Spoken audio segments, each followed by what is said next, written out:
Hello everyone, welcome to Freak Education. इस वीडियो में हम डिस्कस करेंगे सीआरपीएफ एससीएम 2023 मैथ सॉल्यूशन कर रहे हैं। फरवरी और मार्च में ये अपना एग्जाम हुआ था। क्वेश्चंस का लेवल काफ़ी अच्छा आया था। 26 तारीख की शिफ्ट 2 डिस्कस करेंगे। सेट नंबर 11 है, टोटल चॉइस शिफ्ट डिस्कस करनी है। नेक्स्ट 3 से 4 दिन में मैं कोशिश करूंगा कि सारी मैं पूरे सेट आपको खत्म कर दूँ। ठीक है, पीडीएफ टेलीग्राम चैनल पर मिलेगी, इसको आपको जरूर ज्वाइन करना है। कमेंट बॉक्स में, हर वीडियो के कमेंट बॉक्स में लिंक पिन होता है, तो वहां से जाके ना आप ज्वाइन कर लेना। 2 टेलीग्राम के चैनल हैं, दोनों को आपको ज्वाइन करना है। और देखो, काफ़ी लोगों के ना बहुत सारे मैसेज आ रहे हैं, तो जिन भी लोगों को एक तो सीजीएल 2020 में सिलेक्शन हुआ है उनको बहुत बहुत कॉन्ग्रेचुलेशन। और जिन लोगों ने काफ़ी लोगों ने मैसेज किए हैं, ठीक है, सभी को बहुत बहुत धन्यवाद। और अगर आपका कोई भी डाउट हो तो आप मैसेज कर सकते हो। आपको पता है कि मैं 24 घंटे से पहले, 24 घंटे क्या 2-3 घंटे में रिप्लाई कर देता हूँ। अभी तो मैं घर काफ़ी ज़्यादा एक्टिव हूँ, पर सब लोगों के मैं क्वेश्चंस का जवाब देता हूँ। चाहे तो आप यूट्यूब पे कमेंट करोगे तो वहाँ आपको रिप्लाई मिल जाएगा, चाहे टेलीग्राम, व्हाट्सअप, कुछ भी करोगे सब जगह मिल जाएगा। और देखो, मेरा ये चीज़ कभी नहीं रहता है कि मैं सिर्फ आपको टफ क्वेश्चंस लाऊं। कि जो मैं पेपर सॉल्यूशन करवाता हूँ इसमें मैं सारे क्वेश्चन देता हूँ, उसमें इजी भी आते हैं, टफ भी आते हैं। तो मैं चाहता हूँ कि आप भी थोड़ी मेहनत करें, ठीक है, क्योंकि देखो किसी को नहीं पता, हर किसी का कोई पोर्शन वीक होता है, किसी का कोई स्ट्रांग होता है। ठीक है, तो आपको खुद को डिसाइड करना है। जो अच्छे क्वेश्चंस हैं उनको आप सेलेक्ट करके कर सकते हो, वीडियो देख लो, ठीक है, सिर्फ वो 2-4 क्वेश्चन कर लो, लेकिन खुद से कुछ मेहनत करो, तभी जाके थोड़ा सक्सेस मिल पाएगी। ठीक है, और जितने ज़्यादा क्वेश्चंस आप मैथ्स में लगाओगे तो उतना ही आपको बेनिफिट होगा। और सिर्फ प्रीवियस ईयर क्वेश्चन लगा लो जो टीसीएस करवाता है एग्जाम सारे।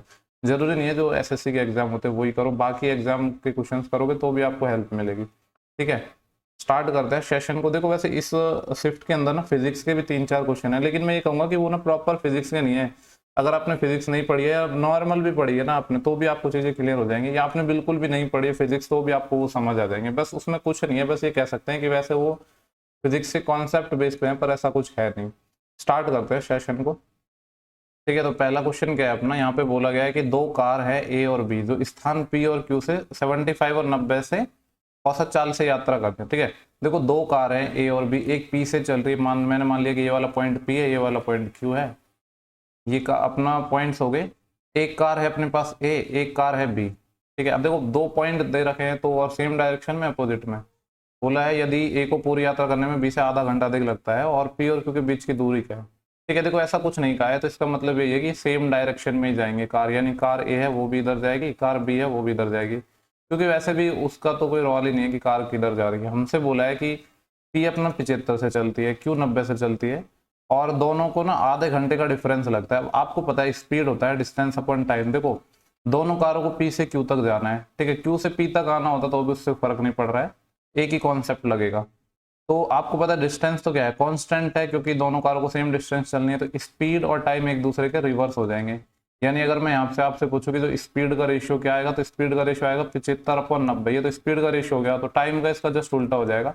हालांकि ये जो इतना मैंने कॉन्सेप्ट बताया ना, ये तो आपको डायरेक्ट पता होना चाहिए था, लेकिन फिर भी मेरी कोशिश रहती है कि मैं थोड़ा सा बता दिए, साथ साथ में बता दूं, क्योंकि काफी लोग नहीं जुड़ते हैं।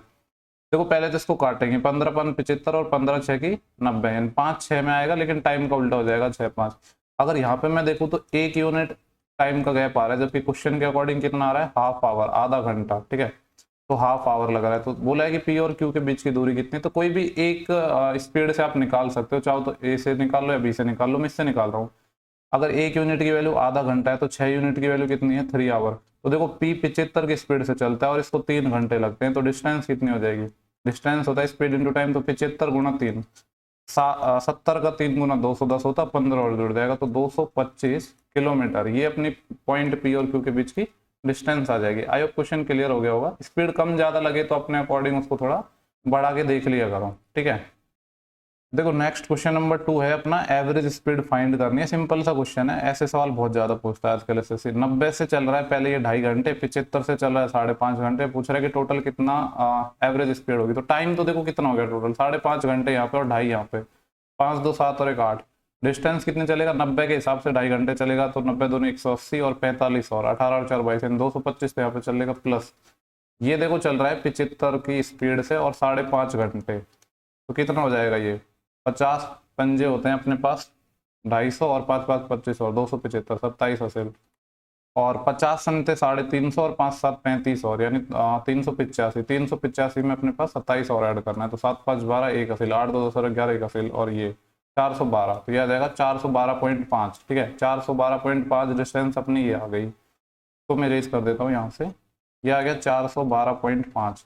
सबको ऐड करेंगे तो कितना आ जाएगा 0.5, तो ये 400 और 200 600, 25 और 12 कितने हो जाएंगे अपने पास 27, नहीं 37, तो ये आ जाएगा 637.5। डिवाइड करना है किससे 8 से। ठीक है, देखो अटाउटी 64 होता है, अगर ये 640 होता तो पूरा पूरा 80 टाइम भाग चले जाता, लेकिन 640 से कम है तो आंसर 80 से तो थोड़ा कम आएगा। ये तो हमको कंफर्म मैं कह सकता हूँ, तो पहला ऑप्शन नहीं हो सकता, ये नहीं हो सकता। अपने पास दो ऑप्शन रहे, ठीक है, लेकिन 80 से कम आएगा तो आप 76 को आंसर मत लगा देना। देखो यहाँ पे 637 टाइम मतलब 637.5 है और इसका 80 टाइम होता है 640, यानी माइनर सा कम आएगा 80 से, तो फिर नियरेस्ट ऑप्शन क्या है, यही है। ठीक है, तो एग्जैक्ट कैलकुलेशन करने की जरूरत नहीं है, क्योंकि 76 के लिए तो इसको इसका कितना होना पड़ेगा, 4 गुना कम होना पड़ेगा, तो उतना गैप नहीं है। ठीक है, नेक्स्ट सवाल पे चलते हैं। क्वेश्चन नंबर 3 है, बोला है कि कोई धन है जो जिस पर 5,418 रुपये ब्याज है, कंपाउंड इंटरेस्ट 15% के रेट से 2 साल का। देखो 15% होता है अपना 3/20, तो मैं कह सकता हूँ यहाँ से ये रेशियो कितना हो जाएगा 20 से 23 पहले साल के लिए, सेम दूसरे साल के लिए भी 20 से 23। काफी सारे तरीके हैं, ऐसे 4 से 5 तरीके हैं सवाल को सॉल्व करने के लिए। ठीक है, तो ये हो जाएगा अपने पास 400 और ये हो जाएगा अपने पास 529। सवाल में बोला है कि 5,418 रुपये क्या है अपने पास CI है, कंपाउंड इंटरेस्ट है, और यहाँ अगर हम देखें तो कितना ब्याज है हमारे पास 129। तो इस सवाल में जो 129 है इसी की वैल्यू है 5,418। देखो इसमें मैं भाग दूंगा तो 13 चौके 52 होते हैं, यानी 130 होता तभी भी 4 टाइम भाग जाता, तो इसका भी 104 टाइम तो जाएगा, लेकिन जाएगा कितना, अगर 130 होगा तो 520 टाइम भाग जाता, लेकिन 4 कम तो 516 टाइम ही जाएगा। फिर 541 में से जब आप 516 घटाओगे तो कितना बचेगा, ये 16 और 4 20 और अपने पास 21 और यानी 25 बच जाएगा। ठीक है, 25 बचा और फिर हम उतारेंगे 8 तो 258 हो जाएंगे, और 129 का 2 टाइम होता है 258, तो ये 42 टाइम कट गया। सवाल में बोला कि प्रिंसिपल बताना है, यानी 400 की वैल्यू बतानी है, तो 400 गुणा 42 कर लो, 2 जीरो तो पीछे आएंगे ही, और 42 चौके कितने होते हैं 40 चौके 160 और 4 दूनी 8 168, तो 16,800 रुपये हो जाएगा। ठीक है, नेक्स्ट सवाल है क्वेश्चन नंबर 4, बोल रहा है कि डिफरेंस बताना है LCM और SCF में। देखो काफी लोगों को ना ये बेसिक सा कॉन्सेप्ट ही नहीं पता होता है कि फ्रैक्शन का LCM कैसे निकालते हैं, SCF कैसे निकालते हैं। तो पहले तो फ्रैक्शन देखो, फ्रैक्शन क्या है अपने पास 4/7, 5/14 और 9/35। ठीक है, जैसे पहले तो मैं क्या कर रहा हूँ LCM फाइंड कर रहा हूँ। जब भी देखो LCM जैसे फाइंड करवाने की बात करें ना, तो जो न्यूमरेटर है जो अंश है उसका हम निकालते हैं LCM और नीचे वालों को SCM। तो LCM निकालना है 4, 5 और 9 का, 4 और 5 का 20 आएगा, 20 और 9 में भी कुछ कॉमन नहीं है, तो 20 9 में 180, तो LCM 180 आ गया अपॉन। अगर LCM की बात करें तो नीचे वालों को SCF निकालते हैं, और HCF तो समझ आ रहा है सिंपली कि सबसे बड़ा फैक्टर इसमें सिर्फ 7 ही नजर आ रहा है, तो 7 हो गया, ये तो हो गया LCM। ठीक है, और HCF कैसे निकालते हैं, जब HCF की बात करता है तो जो पहले बोल रहा है ना उसका अंश का आप वही निकाल लो। SCF की बात कर रहा है तो पहले इनका SCF 4, 5, 9 में कुछ कॉमन नहीं है, तो HCF 1 आ जाएगा, डिवाइड बाई LCM 7, 14, 35, इन सब का LCM कितना आएगा। देखो 35 तो नहीं आ सकता क्योंकि अपना किससे भाग नहीं जाता, 14 से नहीं जाता, लेकिन 35 का डबल करे 70, तो 70 में सबका भाग जाएगा, तो ये 70। LCM भी आ गया, SCF आ गया। सवाल में हमसे पूछा कि दोनों में डिफरेंस बताना है, तो ज्यादा मेहनत वाला काम नहीं है हमारे लिए, पता है क्यों नहीं है, क्योंकि देखो ये तो 1/70 है, लगभग माइनर सा आएगा, तो इसको ही आप सॉल्व कर लो, भाग दोगे तो कितना आएगा 7 दूनी 14, फिर कितना बचे यहाँ से 4 40 हो जाएगा, 7 पंजे 35, फिर 5 50 और 7 7 49, 25.7 हो गया। ये 25.7 है, इसमें से माइनर सी वैल्यू हमें घटानी है 1/70। ठीक है, तो ये लगभग बहुत कम आएगा, तो इसको आप नेग्लेक्ट भी कर सकते हो। ठीक है, बहुत माइनर सा फर्क आएगा, तो और उसके देखो आसपास सिर्फ यही ऑप्शन है, तो ज्यादा कैलकुलेशन करने में ना मेहनत नहीं करनी है, पता चले कि आप यहाँ पे LCM ले रहे हो, वो सब चीजें नहीं करनी है। नेक्स्ट सवाल है क्वेश्चन नंबर 5, बढ़िया सवाल लग रहा है क्योंकि यहाँ पे हमें जो इसके सेंट्रॉइड के वो दे रखे, देखो कोऑर्डिनेट ज्योमेट्री ना SSC ज्यादा पूछता नहीं है, लेकिन कभी कभी पूछता जरूर है। यहाँ पे बोला है कि एक ट्राइंगल है जिसके सेंट्रॉइड के वर्टिसेस दे रखे हैं और 2 अपन को दे रखे हैं उनके वर्टेक्स के। तो देखो मान लिया कि सेंटर यहाँ पे है, सेंटर को जनरली हम G से डिनोट करते हैं, उसके हमें जो पॉइंट्स दे रखे हैं वो है 1 और 13/3।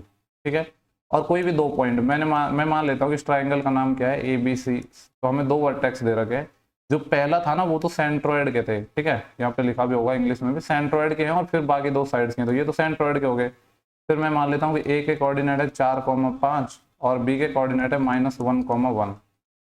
अब देखो यहाँ पे थोड़ा सही से लिखता हूँ इसको, ये जो बी के कोऑर्डिनेट है यहाँ पे लिख देता हूँ -1,1, ठीक है। देखो एक चीज आपको पता होनी चाहिए, जो सेंट्रॉइड है ना, सेंट्रॉइड के आप जो कोऑर्डिनेट है वो कैसे निकालते हैं, तीनों एक्स के वर्टिसेज को जोड़ के, ठीक है, 3 का डिवाइड करते हैं और वाई के वर्टेक्स को जोड़ के वाई का डिवाइड करते हैं। तो जब हमें सेंट्रॉइड के कोऑर्डिनेट निकालने हैं तो एक्स कोऑर्डिनेट जोड़ लो 4 -1 और प्लस एक्स और 3 से डिवाइड, ये हो गया x coordinate. Similarly y coordinate में वाई जोड़ लो 5 + 1 + y डिवाइड बाई 3। ये सेंट्रॉइड के अपने क्या होते हैं, कोऑर्डिनेट निकालने का तरीका है, केंद्रक, ठीक है। सेंट्रॉइड मीडियन से बनता है, आप लोगों को पता ही होगा। अब सवाल में तो एक्चुअली हमें ऑलरेडी दे रखे हैं कि सेंट्रॉइड के कोऑर्डिनेट ये है, तो कुछ नहीं करना, यहाँ से इनको इक्वल कर दो, 4 में से 1 जाएगा तो 3, तो ये आएगा 3 + x/3। इसकी वैल्यू क्या है, एक्स कोऑर्डिनेट की इक्वल कर देंगे 1 के। यहाँ से मैं कह सकता हूँ x कितना आएगा, ये इधर मल्टीप्लाई हो जाएगा, ठीक है, तो ये 3 आ जाएगा और 3 - 3 यानी x अपना 0 ही आ गया, ठीक है। x कोऑर्डिनेट तो 0 आ गया। ऐसा भी हो सकता है कि, ठीक है, सॉल्व करके देखते हैं तभी पता चलेगा, खैर अभी कुछ कह नहीं सकते। y कोऑर्डिनेट को सॉल्व करते हैं, 5 + 1 6, 6 + y/3। इसकी वैल्यू सवाल में हमें बोला है कितनी है, 13/3 है। 3 से तो 3 कैंसिल हो गया, तो यहाँ से कह सकता हूँ y कितना आएगा, 13 - 6 7। तो x कोऑर्डिनेट 0 आ गया, यानी मैं यहाँ से कह सकता हूँ ये जो कोऑर्डिनेट है इसके 0 और 7 आ गया, ठीक है। अब देखो अगर आपको ट्राइंगल के तीनों कोऑर्डिनेट पता है तो एरिया निकालने के ना बहुत सारे तरीके हैं, 4 से 5 तरीके हैं, ठीक है।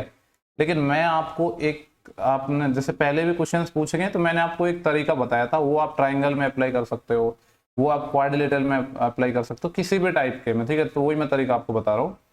इसका देखो डिटर्मिनेंट भी होता है, ठीक है, डिटर्मिनेंट भी एक मेथड होता है, और काफी सारे, अगर कोई स्पेशल टाइप का ट्राइंगल है तो उसका भी हम निकाल सकते हैं। यहाँ पे हम साइड्स निकाल सकते हैं तीनों की, फिर एरिया निकाल सकते हैं, लेकिन उतना झंझट नहीं करना है। कोऑर्डिनेट अगर आपको पता है तो एक सिंपल सा मैंने आपको फंडा बताया था, आप लोगों ने पहले वीडियो देखे होंगे तो आपको पता भी होगा क्या है। यहाँ पे एक्स कोऑर्डिनेट लिखो, ठीक है, मतलब सारे अपन को इसके कोऑर्डिनेट्स लिखने हैं। जैसे मैंने ए पॉइंट के लिखे तो 4 और 5 हो गए, फिर जो बी वर्टेक्स है इसके लिखे -1 से 1। जब अपन डिटर्मिनेंट या सारणिक लगाते हैं तो 3 का निकालते हैं, लेकिन वो चीजें ना काफी लोग मैथ बैकग्राउंड से नहीं है तो उनको नहीं आती हैं, तो मैं वो चीज नहीं बताता हूँ। मैं सिर्फ वो तरीका बताता हूँ जो ना ज्यादा तो आपको रटना है उसमें और समझ भी आए। तो क्या करना होता है, जैसे अपने एक्स, ये ए पॉइंट के कोऑर्डिनेट लिख दिए, बी के लिख दिए, सी के लिख दिए, फिर जो पहला है ना उसको दोबारा रिपीट और करना होता है, ठीक है, ये अपना होता है। और इसके आगे हम लगाते हैं 1/2, तो 1/2 इंटू दिस। अब इसको सॉल्व करने का तरीका भी मैंने आपको बताया, कुछ फॉर्मूला वॉर्मूला रटने की जरूरत नहीं है, ठीक है। सिंपली क्या करना है, आपको क्रॉस मल्टीप्लाई करके डिफरेंस लेना है और पहले इस डायरेक्शन में मल्टीप्लाई करते हैं। तो 4 × 1 4, फिर माइनस, ठीक है, ये ऐसे क्रॉस मल्टीप्लाई करते हैं, माइनस साइन लगाया, फिर 5 को इससे मल्टीप्लाई किया तो कितना आता है, -5 आएगा, और बाहर माइनस ऑलरेडी है तो ये प्लस हो जाएगा। तो 4 और 5 कितना हो जाएगा, 9, ठीक है। तो ये तो पहली टर्म हो गई, डायरेक्ट लिख रहा हूँ मैं, ये तो आ गया 9, फिर प्लस। अब यहाँ पे सेम चीज, -1 को 7 से गुणा किया तो -7, और 1 को 0 से गुणा किया 0, तो -7 और -0 तो कुछ फर्क पड़ेगा नहीं, -7 ही आएगा। और ये जो चीज है ना, अगर नेगेटिव भी आ जाए तो इसको नेगेटिव में नहीं लेना है, इसको ना ऑलवेज पॉजिटिव में लेना है, क्योंकि स्क्वायर जो एरिया तो अपना ऑलवेज पॉजिटिव होता है, ठीक है। वैसे इसके आगे मोड लगाते हैं, लेकिन उतने आपको ज्यादा टर्म याद रखने की जरूरत नहीं है, ठीक है। सिंपली ये समझ लो कि पॉजिटिव लेना है अगर नेगेटिव भी आता है तो। फिर यहाँ पे क्या करना है, 0 को 5 से मल्टीप्लाई तो 0 आएगा, 7 को 4 से मल्टीप्लाई तो 28, तो 0 और माइनस का 28 तो कितना आ जाएगा, -28। ये साइन का जरूर आपको ध्यान रखना है। तो देखो 9 में से जब 7 जाएगा तो कितना बचेगा, 2 तो प्लस का है और माइनस का 28 है, तो माइनस का 26, माइनस के 26 है, लेकिन मैंने बोला प्लस का लेना है, और 26/2 13, तो 13 स्क्वायर यूनिट है इसका, जो एरिया है वो आ जाएगा। देखो वैसे तो क्वाड्रिलेटरल का मैंने पहले बताया कैसे निकालते हैं, लेकिन जिन लोगों ने नहीं पढ़ा है ना, इसी में बता देता हूँ। कुछ नहीं, क्वाड्रिलेटरल होगा तो एक चौथा कोऑर्डिनेट भी आएगा, उसको लिख दो और फर्स्ट को वापस एक बार और रिपीट कर दो, ठीक है। वो तरीका होता है, और जो प्रोसेस है वही सेम फॉलो करना है। आई होप क्वेश्चन क्लियर हो गया होगा, ठीक है। देखो नेक्स्ट अपना जो सवाल है क्वेश्चन नंबर 6, वो अपना है, इसके बारे में आपको थोड़ा जो अपने सेंटर्स है ना उनकी थोड़ी प्रॉपर्टी पता होनी चाहिए। यहाँ पे बोले एक ट्राइंगल है PQR जिसमें तीनों परपेंडिकुलर है, वो किसी पॉइंट पर मिलते हैं, वो पॉइंट है O। आपको पता है जो परपेंडिकुलर से जो पॉइंट बनता है उसको क्या, ये जो O है, ये O क्या होगा, अपना ऑर्थो सेंटर, ठीक है। ऑर्थो सेंटर को हिंदी में हम बोलते हैं लंब केंद्र। अब इसकी आपको एंगल्स की प्रॉपर्टीज पता होनी चाहिए। सवाल में बोला है कि जो एंगल Q है ना, ये अपने पास 54 डिग्री है, और एंगल R है 76 है। ट्राइंगल के तीनों एंगल का सम 180, तो ये कितना हो जाएगा, 7 और 5 12, 130 तो ये हो गया, ये हो जाएगा 50। हमसे पूछा है एंगल QOR, यानी ये वाला एंगल फाइंड करवाना है। आपको पता है किसी भी ट्राइंगल में ऑर्थो सेंटर या लंब केंद्र है, तो अगर ये थीटा है तो सेंटर पे इसके जस्ट सामने जो एंगल होता है वो होता है 180 डिग्री माइनस थीटा। तो ये जो एंगल है ये आ जाएगा 180 माइनस 50। तो 180 में से जब 50 जाएंगे तो कितने बचेंगे, 130 डिग्री। तो 130 इसका सही जवाब हो जाएगा। नेक्स्ट सवाल देखते हैं। देखो क्वेश्चन नंबर 7, एक तो ये है अपना थोड़ा फिजिक्स टाइप का क्वेश्चन है, लेकिन खास ऐसा कुछ है नहीं, सिंपल क्वेश्चन है, समझते हैं। यहाँ पे बोला है कि intensity of illumination of a surface from the source of light. ठीक है, ये सब कुछ से मतलब नहीं है, हमें सिर्फ इतना मतलब पता है कि यहाँ पे इंटेंसिटी की बात कर रहा है, और वो बोला है कि वो कहाँ पे इनवर्सली प्रोपोर्शनल में है the cube of distance, distance के क्यूब में। ठीक है, और इनवर्स, इनवर्स मतलब होता है 1/, यानी मैंने मान लिया कि डिस्टेंस को मैंने डी से मान लिया 1/d³। देखो जब भी प्रोपोर्शन, प्रोपोर्शन हिंदी में इसको बोलते हैं समानुपात। ठीक है, वैसे ये प्रोपोर्शन मतलब ये इनवर्स प्रोपोर्शन को विद कर्मानी बोलते हैं, और प्रोपोर्शन होता है उसको समानुपाती बोलते हैं। तो कुछ नहीं करना आपको, सिंपली क्या करना है, जब इसको सॉल्व करते हैं ना तो कांस्टेंट के आता है, यानी कि हो जाएगा k/d⁻3।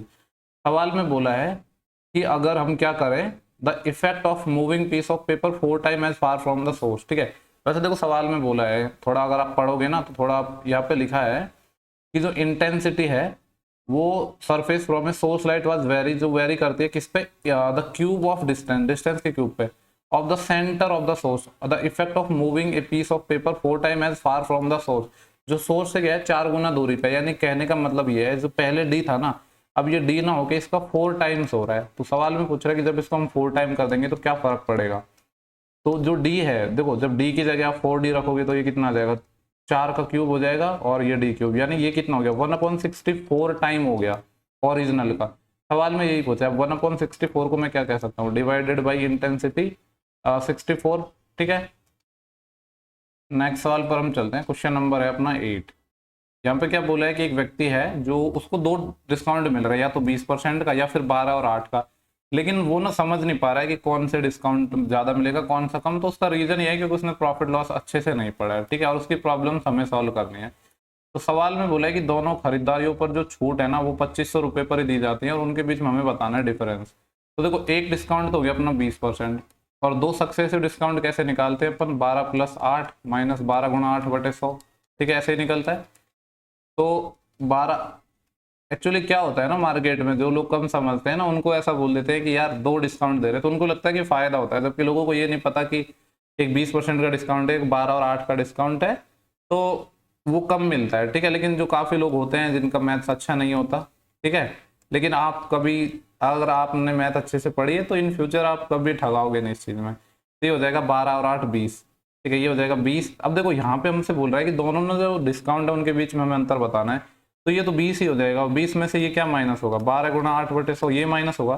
तो इनका डिफरेंस सिर्फ कितना आएगा, ये 12 × 8/100%, यही तो डिफरेंस आएगा, और कितने का, 2500 का। तो 2500 का निकालना है, और क्या निकालना है, 12 गुणा, मैंने इसको सॉल्व इसलिए नहीं किया क्योंकि बाद में काटना है। कितना डिस्काउंट आया, ठीक है, और परसेंटेज के लिए 100 से भाग, तो यहाँ पे एक 100 और लगा दूंगा मैं। सॉल्व कर लो, देखो ये से ये अपने चले गए, 25 से अपना ये 4 टाइम चले जाएगा, 4 से अपना ये 3 टाइम चले जाएगा, और 3 8 24, कितना आ गया, दोनों में जो अंतर है ना वो 24 रुपये का आ जाएगा। ठीक है, तो ऑप्शन ए हो जाएगा। नेक्स्ट सवाल देखते हैं, क्वेश्चन नंबर 9 है। बोल रहा है कि एक पर्सन है जो 90 से चलता है 2 घंटे, लास्ट में एवरेज स्पीड पूछिए। एवरेज स्पीड क्या होता है, total distance upon total time. 90 से 2 घंटे चला, 180 तो यहाँ पे चल लिया, और कितना टाइम हो गया, 2 घंटा यहाँ पे हो गया। फिर 150 किलोमीटर चला वो, नहीं सॉरी, हाँ 180 नहीं होगा, यहाँ पे 90 किलोमीटर चला है 2 घंटे में, डिस्टेंस 90 ही है, और फिर 150 किलोमीटर चला है 3 घंटे में, तो 3 घंटे ही हो गए। एवरेज स्पीड पूछ रहा है, टोटल डिस्टेंस चली 240, टाइम कितना लगा, 3 और 2 5, 5 चौके 20, बचे 4, 40, 5 8 40, तो 48 किलोमीटर पर आवर इसकी एवरेज स्पीड हो जाएगी। नेक्स्ट सवाल DI का है। बोल रहा है कि एक ट्रेन है जो 225 मीटर लॉन्ग है, एक साइकिलिस्ट या एक साइकिल चालक को पास करती है जो 10 किलोमीटर पर आवर से सेम डायरेक्शन में चला रहा है। ठीक है, एक तो अपनी ट्रेन है, ठीक है, ये इधर जा रही है, और एक साइकिल वाला है वो भी इधर जा रहा है। आपको पता है जब सेम डायरेक्शन में जाते हैं तो स्पीड क्या हो जाती है, माइनस हो जाती है। ठीक है, अब यहाँ पे सवाल में बोला है कि जो साइकिल चालक है ना उसकी स्पीड तो हमें गिवन है कि 10 किलोमीटर पर आवर है। ठीक है, और जो ट्रेन की लंबाई है, ठीक है, लेंथ है वो 255 मीटर है। अब देखो कोई भी जो ट्रेन है किसी पर्सन को पास क्रॉस करती है तो खुद की लंबाई चलती है, यानी डिस्टेंस बराबर speed into time, simple formula में लगा दूंगा। लेकिन देखो यहाँ पे एक चीज जरूर है, यहाँ पे आंसर किसमें पूछा है, दिया है कि इन्होंने, the train going 12 second, the speed of the train is. वैसे तो देखो सवाल में ना इनको देना चाहिए था कि स्पीड किलोमीटर पर आवर में पूछना चाह रहा है, मीटर पर सेकंड में पूछना चाह रहा है। ठीक है, तो ये कंफ्यूजिंग पॉइंट तो मुझे लग रहा है। सॉल्व करके देखते हैं अपन। वैसे मेरे को लग रहा है शायद ये वाली स्पीड किलोमीटर पर आवर में दे रखी है, तो हो सकता है कि दोनों ही अपने किलोमीटर पर आवर में हो। तो डिस्टेंस चलनी है 225 मीटर, ठीक, इक्वल टू सेम डायरेक्शन में जाएंगे। लेट्स से कि इसकी स्पीड अभी तो मैं किलोमीटर पर आवर में मान रहा हूँ, फिर अगर ऑप्शन मैच नहीं करेगा तो चेंज कर लेंगे। तो देखो ट्रेन की स्पीड ऑब्वियसली बात है ज़्यादा होगी तभी क्रॉस पर कर पाएगी, तो ये हो जाएगा x-10 और ये है किलोमीटर पर आवर, इसको मैंने मीटर पर सेकेंड में बदल दिया 5/18, क्योंकि इधर डिस्टेंस अपनी थी मीटर में। हालांकि इनको देना चाहिए था कि स्पीड किस में पूछ रहा है। ये तो पूरा स्पीड हो गया इनटू टाइम, टाइम कितना लग रहा है 12 सेकेंड।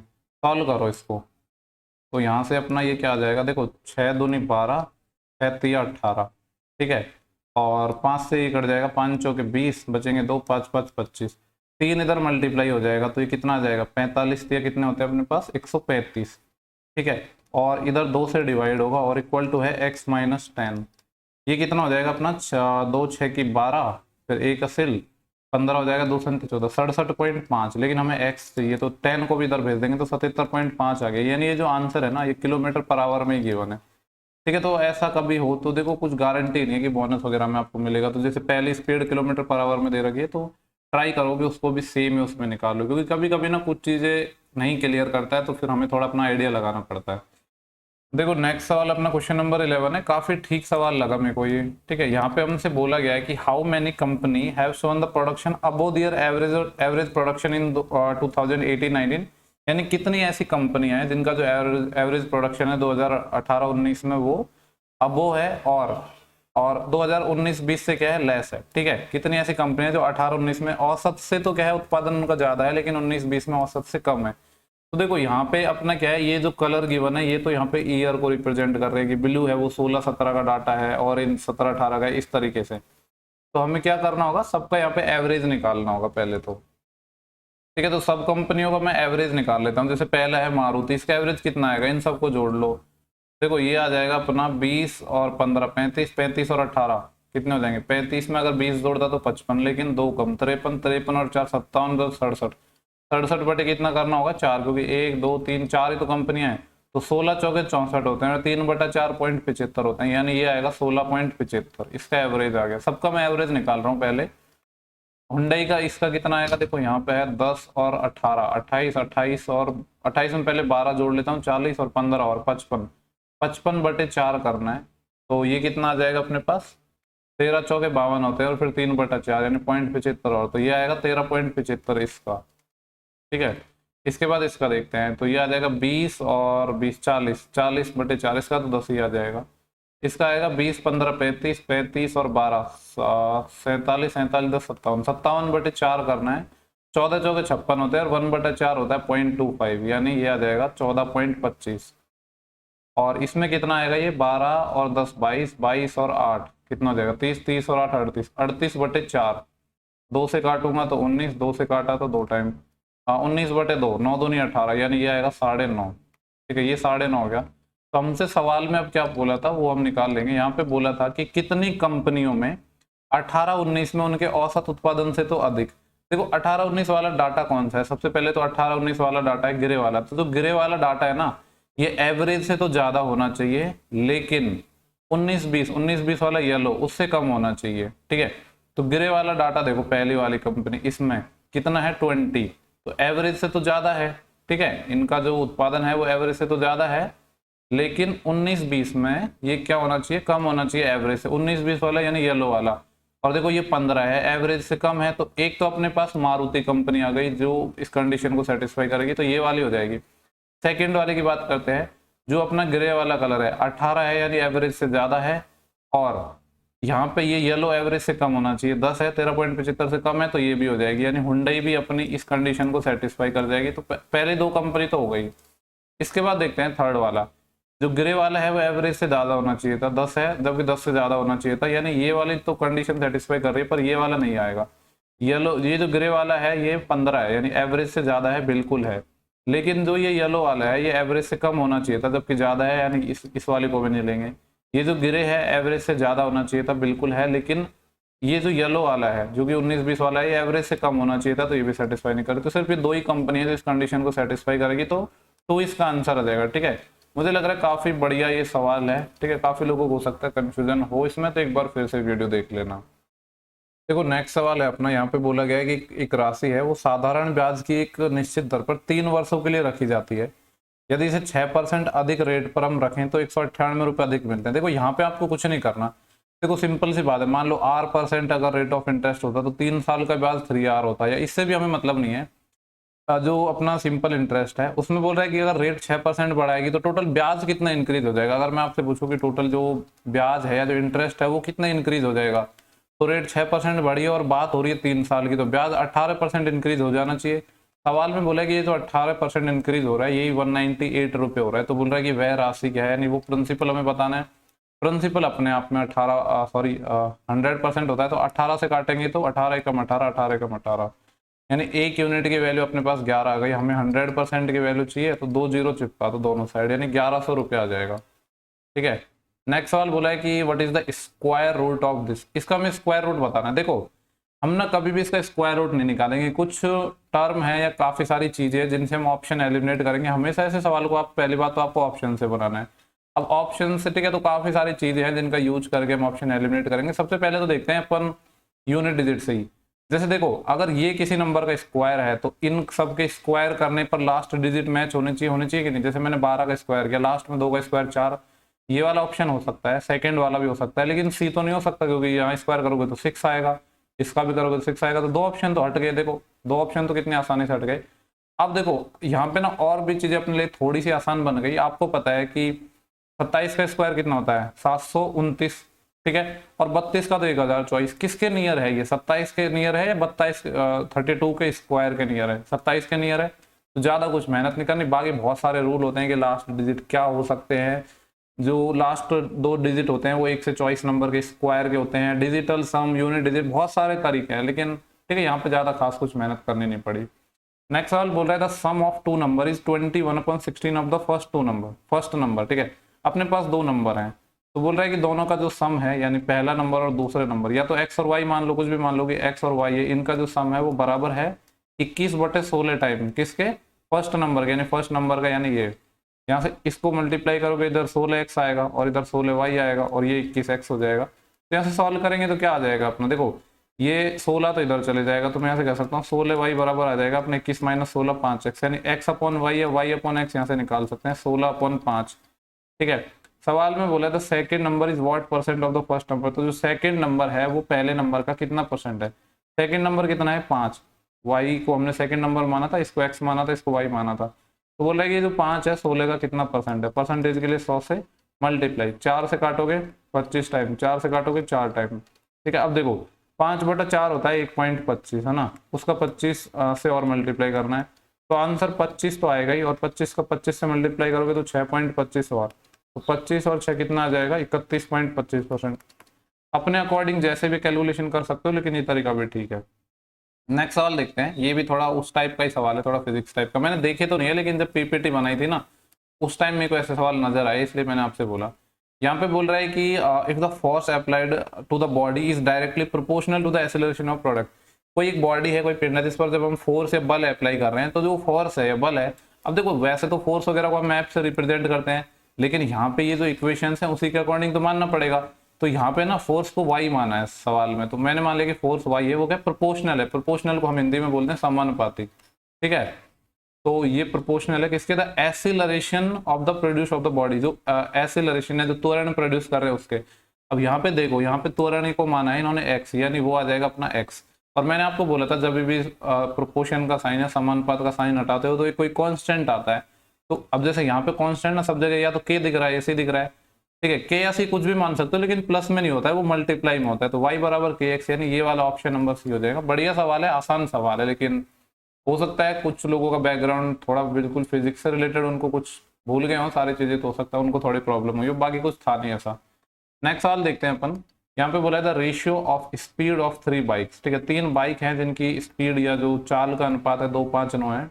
रेशियो पूछा है कि टाइम टेकन का, which travel in the same direction.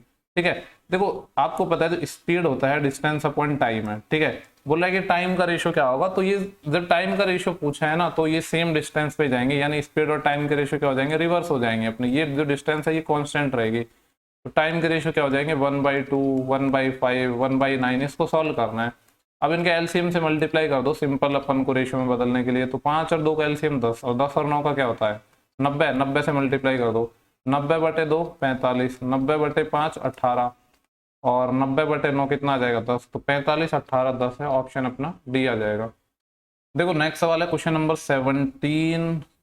ये क्या चक्कर है, देखो ये वाली जो हिंदी है ना एक्चुअली ये गलत जगह डाल दी मैंने, ये इसकी नहीं है। ये क्वेश्चन पहले आया था ना जिसका आंसर 1/64 आया था उसका था, ये गलती से यहाँ पे डल गई।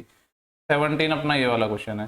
यहाँ पे हमसे बोला है था length of the side of right angle triangle are in the ratio 3:4:5। ठीक है, जो ट्राइंगल की साइड है वो 3:4:5 के अनुपात में। ये एक्चुअली में साइड नहीं है, यहाँ पे बोला है कि प्रोपोर्शनल में, मतलब रेशियो की बात कर रहा है। The largest side of the triangle exceed by the smallest side by 4 centimetre. और जो सबसे बड़ी भुजा है और सबसे जो छोटी भुजा है उसकी लंबाई के बीच अंतर 4 है, तो हमें बताना है एरिया। देखो अगर मैं आपसे कहूँ कि अगर 3 4 5 ही होती है अपनी साइड, ठीक है, तो तब एरिया क्या होता है, क्योंकि ये राइट एंगल ट्राइंगल की साइड है। अब राइट एंगल ट्राइंगल की साइड है तो आपको पता है जो एरिया होता है वो क्या होता है 1/2 बेस इंटू हाइट। बेस अपना 3 है और हाइट अपना 4 है, तो 4 तो 12, 12 का आधा 6 होता। ठीक है, लेकिन 6 आंसर नहीं है, क्योंकि यहाँ पे बोला है कि जो सबसे बड़ी भुजा है और जो सबसे छोटी भुजा है उसके बीच में जो अंतर है ना, यानी 5 और 3 का अंतर, ये जो 2 यूनिट है, ये 2 यूनिट का जो गैप है इसकी वैल्यू 4 सेंटीमीटर के इक्वल है। तो यहाँ से मैं कह सकता हूँ 1 यूनिट की वैल्यू 2 सेंटीमीटर आ जाएगी। तो जो एक्चुअल वैल्यू है ना उसमें हमें क्या करना होगा, इसको भी 2 से मल्टीप्लाई करना होगा, मतलब सबको 2 से मल्टीप्लाई करना होगा पूरी को। ठीक है, अब 2 से मल्टीप्लाई करेंगे तो 2 यहाँ 2 यहाँ पे, तो 2 बार 2 2 से हो जाएगा। ठीक है, कहने का मतलब है 4 से मल्टीप्लाई हो जाएगा। तो एक्चुअली में जो ट्राइंगल का एरिया आएगा वो आएगा 24 सेंटीमीटर स्क्वायर, क्योंकि 6 दूनी 12, 12 दूनी 24। हालांकि पहले भी मल्टीप्लाई करके कर सकते थे, एक ही बात थी। नेक्स्ट सवाल देखते हैं। बोला है कि इस सम ऑफ रुपए 225 इज मेड अप टू 70, 225 रुपए हैं जो बनाए जाते हैं 75 कोइन से। ठीक है, जो या तो 2 रुपए की है या 5 रुपए की है। तो बोला कि how many 2 coins are there. देखो एक तो अपने पास 2 रुपए की कॉइन है और एक अपने पास 5 रुपए की कॉइन है, और टोटल जो ये कॉइन है ये 75 है। मैंने मान लिया कि एक्स कॉइन है वो अपने पास 2 रुपए की है, वाई कॉइन है ये 5 रुपए की है। ठीक है, तो टोटल पैसा यानी 2x + 5y ये बनेगा टोटल पैसा, जो सवाल में बोला है कि 225 है। और साथ में हमसे एक चीज और बोली है, क्या बोला है कि जो टोटल कॉइन है वो 75 है। 2 रुपए की मैंने x मानी और 5 रुपए की y मानी, यानी x + y अपना 75 है। अपने पास 2 इक्वेशन आ गई, इसको सॉल्व करना है। एक और तरीका आपके पास था, क्या तरीका था कि आप बाई ऑप्शंस भी जा सकते थे। ठीक है, लेकिन आप बेसिक से भी कर लो तो ज्यादा टाइम नहीं लगेगा। देखो अब यहाँ पे मैं क्या कर रहा हूँ, इस इक्वेशन को कर रहा हूँ 2 से मल्टीप्लाई और फिर 1 में से मैं 2 को कर रहा हूँ माइनस। ठीक है, तो मैं आपको ना दोनों तरीके से बता दूंगा, कोई प्रॉब्लम नहीं है। ये मेथड 1 लिख लो आप, मेथड 2 से भी मैं बता दूंगा बाई ऑप्शन। ठीक है, क्योंकि बाई ऑप्शन भी ना ये ऐसा नहीं कि ज्यादा सही रहेगा, मुझे लग रहा है बाई ऑप्शन, पर बेसिक भी आना चाहिए। ऐसा कुछ है भी नहीं खैर बेसिक में। तो इसको मुझे माइनस करूंगा तो 2x से 2x कैंसिल हो जाएगा, 5y और माइनस का 2y, तो 3y बचेगा इक्वल टू, यहाँ पे है ये 225 और 75 का डबल 150 माइनस हो जाएगा, तो 50 25 75 बचा, यानी मैं कह सकता हूँ y की वैल्यू 25 आ गई। y क्या था अपना, y था 5 रुपए की कॉइन की संख्या। अगर y की वैल्यू 25 है, टोटल 75 कॉइन है, तो x कितना आ जाएगा अपना 50। ठीक है, देखो बाई ऑप्शन कैसे बना सकते थे, जैसे मैंने मान लिया यहाँ पे बोल रहा है कि 2 रुपए के कॉइन की संख्या बताना, पहला ऑप्शन ही मैंने उठाया। अगर 40 कॉइन होते 2 रुपए के तो टोटल कितने हो जाते, 80 रुपए हो जाते। ठीक है, हमसे सवाल में बोला है कि टोटल 225 रुपए है, तो कितना कम है ये अभी 100 कितना कम, या फिर आप ऐसे भी समझ सकते हो, हाँ टोटल देख लो कितना कम है ये 225 से, तो 120 और 25 145 कम है। अब ये तो अपने हो गए 2 रुपए के कॉइन, तो बचे 5 रुपए के, तो 5 से भाग दूंगा तो 29 कॉइन और होने चाहिए 5 रुपए के, तभी तो जाके अपनी ये वैल्यू सेटिस्फाई हो पाएगी। लेकिन सवाल में बोला था कि टोटल तो 75 कॉइन है, जबकि यहाँ पे अगर देखा जाए तो 40 और 29 कितने हो जाएंगे 69 होंगे, यानी पहला ऑप्शन नहीं है। ठीक है, ऐसे ही आप एक हर ऑप्शन को ट्राई कर सकते हो। जैसे दूसरे को ट्राई किया तो 45 गुणा 2 90 आ गया। अब ये 90 आ गया तो कितना बचेगा 110 और 25 135, जो 5 रुपए के हैं तो 27 कॉइन यहाँ पे होंगे, 27 45 भी 75 नहीं हो रहे हैं। ऐसे ही आप सबको एलिमिनेट कर सकते हो। जब आप डी ऑप्शन को ट्राई करोगे तो 50 कॉइन है 2 रुपए के, तो 100 रुपए तो यहाँ से हो गए। देन उसके बाद बचेंगे 125 रुपए, जो 5 के हैं, तो ये कितने हो जाएंगे टोटल अपना 25 ये हो जाएंगे। 25 कॉइन यहाँ से हो गए, 50 कॉइन यहाँ से हो गए, सम 75 है। यानी आपको नंबर ऑफ कॉइन्स को सेटिस्फाई करवाना है। ठीक है, आई होप जो मैं बोलना चाह रहा हूँ वो आपको क्लियर हो गया होगा। तो आप जैसे चाहो वैसे कर सकते थे, बेसिक में भी बहुत ज़्यादा टाइम नहीं लगेगा। ठीक है, नेक्स्ट सवाल देखते हैं। क्वेश्चन नंबर 19 है, बोला है कि एक विद्यार्थी है जो 20% अंक प्राप्त करता है, थोड़ा मैं इसको मिनिमाइज कर लेता हूँ, 20% अंक प्राप्त करता है और 40 अंकों से फेल हो जाता है। देखो अगर मैं पूछूं कि आपसे कि पासिंग मार्क्स इसके कितने चाहिए, फिर इसको तो जो पासिंग मार्क्स चाहिए वो चाहिए कि बोला है कि 20% तो आए लेकिन फेल हो गया 40 से, तो 40 और आता तो पास हो जाता। ठीक है, ये तो एक कंडीशन हो गई। और आगे बोला है जबकि 32% अंक प्राप्त करने वाला एक अन्य विद्यार्थी है वो न्यूनतम आवश्यक अंक से 47 ज्यादा ले आए, यानी दूसरे को आया 32%, हम पासिंग मार्क्स को इक्वल कर रहे हैं लेकिन जितने चाहिए थे उससे 47 ज्यादा गए, तो -47 कर दो। दोनों को सॉल्व करोगे 20% को इधर ले जाओगे तो 12% आ गया। 12% की वैल्यू आ जाएगी कितनी, 40 और ये 87, 87 आ गई। सवाल में पूछा है कि मैक्सिमम मार्क्स बताने, यानी हमें वैल्यू चाहिए 100 की। ठीक है, तो कट तो जाएगा ना, ये 100% जब मेरे को निकालना है तो कितना आ जाएगा, ये 87/12 और मल्टीप्लाई बाई 100 कट जाएगा बिल्कुल, क्योंकि इसमें 4 और 3 है। 4 से ये 25 टाइम, 4 से ये 3 टाइम और 3 से ये 29 टाइम, तो 25 9 225, 5 यूनिट डिजिट आएगा, एक ही ऑप्शन है। वैसे सॉल्व भी कर सकते हो, 25 9 225, 22 80 लाएंगे, 25 दूनी 50, 50 और 22 कितने हो जाएंगे, 72, 725। नेक्स्ट सवाल में चलते हैं। क्वेश्चन नंबर अपना है 20। बोले कि एक आदमी है जो 250 रुपये में, नहीं 2500 रुपये में एक वस्तु को खरीदता है और 15% के लाभ पर बेच देता है, तो वस्तु का विक्रय मूल्य निकालना। देखो 2500 में इसने खरीदी, 15% के लाभ पर बेच दी, तो एसपी कितना आएगा। देखो अगर नॉर्मली निकालो, क्योंकि 2500 तो आसान सा डेटा है, तो 2500 का 15% कितना होता है, 15% होता है 3/20, ये 0 से 0 चले जाएगा, 2 से काटा मैंने 125 टाइम, 125 का 3 गुणा 375 रुपये, तो 2500 के कोई सामान खरीदा, 375 का ये प्रॉफिट हो गया, तो कितना हो जाएगा, ये 2500 और ऐड कर दो इसमें, क्योंकि 2500 प्लस 300 करोगे तो क्या आ जाएगा, अपना सेलिंग प्राइस आ जाएगा। ठीक है, वर्बली होने वाला सवाल है। नेक्स्ट सवाल है 21। इसको देखते हैं। यहाँ पे बोला है कि एक वृत्त है, वो केंद्र से 6 सेंटीमीटर की दूरी पर 36 सेंटीमीटर लंबी एक जीवा खींची जाती है। एक सर्कल है अपना, ठीक है, मैं यहाँ पे एक सेकंड एक सर्कल बना लिया। बोला है किसी वृत्त के केंद्र से 6 सेंटीमीटर की दूरी पर, ये सेंटर हो गया, यहाँ से 6 सेंटीमीटर की दूरी पर एक कॉर्ड या जीवा खींची जाती है जिसकी लंबाई 36 है। आपको पता है अगर आप सेंटर से किसी भी कॉर्ड पर परपेंडिकुलर डालते हो तो वो बाइसेक्ट भी करता है, यानी टोटल 36 है, तो ये वाली वैल्यू 18 होगी, ये भी 18 होगी। बोल रहा है कि वृत्त की त्रिज्या अप्रॉक्स में बतानी है। आपको पता है कि जो आंसर है ना वो फिक्स कंफर्म, मतलब वो नहीं आएगा क्योंकि पाइथागोरस ट्रिपलेट नहीं है, तो पॉइंट्स में आएगा, इसीलिए सवाल में बोला भी है कि अप्रोक्सीमेटली बतानी है। अब देखो यहाँ पे ना जब भी आप राइट एंगल ट्राइंगल में लगाते हो तो पाइथागोरस, मैंने आपको बोला है कि आप पहले रेशियो लो, 6 एकम 6, 6 3 18।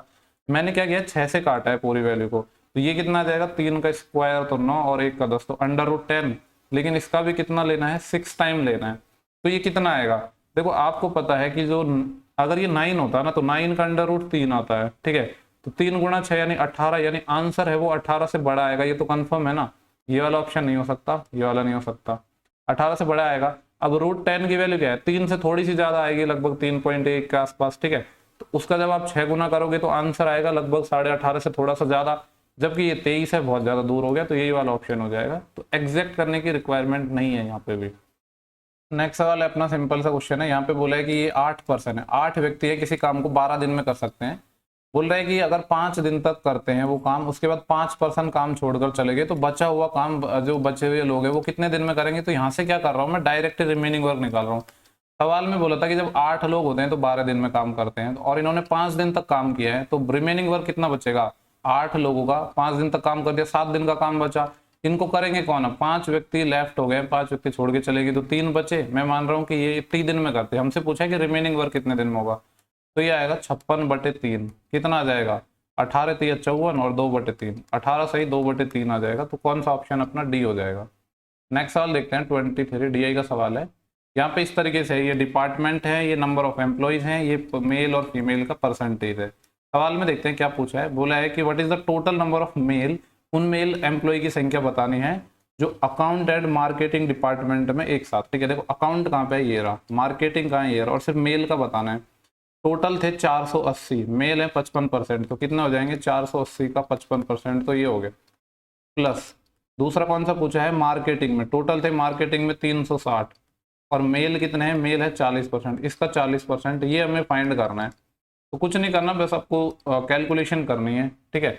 तो ये कितना हो जाएगा, देखो यहाँ पे ये 480 है, 55% को मैं लिखूंगा 55/100, फिर 5 से काटूंगा 11 टाइम, 5 से काटूंगा 20 टाइम, 0 से 0 और 2 से ये चले जाएगा 24 टाइम, तो 24 गुणा 11 तो ये आ गया, प्लस ये कितना आएगा, देखो 40% तो आपको पता है, या फिर आप ऐसे भी लिख सकते हो इसको 40/100 ही लिख लो, ठीक है, या 40% 2/5 होता है, कुछ भी लिख लो।